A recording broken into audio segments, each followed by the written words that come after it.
అది ఫోన్లో అడ్రస్ చూపించింది.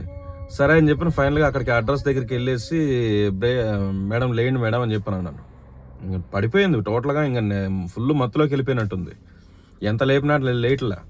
సరే అని చెప్పాను, కార్ దిగేసి అక్కడ వాచ్మెన్ ఉంటే వాచ్మెన్కి చెప్పాను, ఇట్లా మీ అపార్ట్మెంట్లో ఉండేవాళ్ళు ఇట్లా 405 అంట, కొంచెం మీరు కొద్దిగా వాళ్ళకి ఇన్ఫార్మ్ చేయండి, వాళ్ళు వచ్చి తీసుకుపోతారు అని చెప్పారంటే, మాకు ఫోన్ యాక్సెస్ లేదండి, ఫోన్ వాళ్ళతో కాంటాక్ట్ అయ్యేది అంత ఆప్షన్ లేదంటే, సరే నువ్వు వెళ్ళి చెప్పాయా అని చెప్పానంటే, నేను పోలేనయ్యా అంటాడు.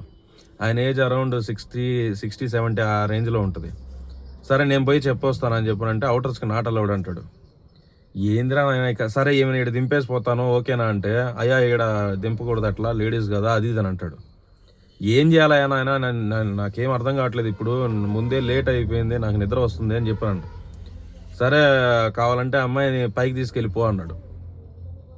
ఆమె నేను ఎట్లా తీసుకెళ్ళాను, సరే అని చెప్పని ఫైనల్గా ఇంకా ఎత్తుకొని తీసుకెళ్ళాను లిఫ్ట్ దగ్గరికి వెళ్తే లిఫ్ట్ పని చేయట్లా. ఏందిరా నాయన ఈ కర్మ అని చెప్పని అనుకొని ఇంకా ఒక్కొక్క ఫ్లోర్ కష్టాలు పడి ఎక్కా. ఎంత కష్టంగా ఉందంటే చూసేదానికేమో బక్కగా ఉంది సాయిపల్లవి లాగా, కానీ బరువు మాత్రం బీభత్సంగా ఉంది. సరే ఫైనల్గా 4th ఫ్లోర్కి వెళ్ళి 405 బెల్ కొడుతున్నా. నా అదృష్టానికి ఎలా ఉందంటే ఆ బెల్ కూడా పని చేయట్లా. కొట్టి ఆమెను వెయిట్ మోయలేకపోతున్నా ఫస్ట్ నేను. సార్ ఫైనల్గా డోర్ తట్టా, బెల్ పని చేయలేదని అర్థమైన తర్వాత డోర్ కడితే ఒక ఆమె డోర్ తీసింది.